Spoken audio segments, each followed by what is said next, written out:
ကနေမောင်ရဲ့မိဖြစ်ကယူဆိုလုံးပါလေမိဘဝလေးတွေကိုမလေးသဘောမြူရောက်ခဲ့သူရဲ့သူများတွေချစ်ကြသလိုမိလေးလေးချစ်ချင်မိမယ်ရှိဘဝကကနေခဲ့တဲ့မောင်ရဲ့မိဖြစ်ကယူဆိုလုံးပါလေ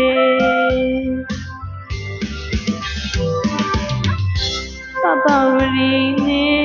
ကုသမင်းသားလေးတို့လိုသသိငယ်ရောက်မှပေါင်းနေလေမိလေးနေဒီလိုပဲပေါင်းနေမိမေခွေအမှုရှင်နှဖျားကြောင့်ရဲ့ဆုံးမခွေငိုဝေ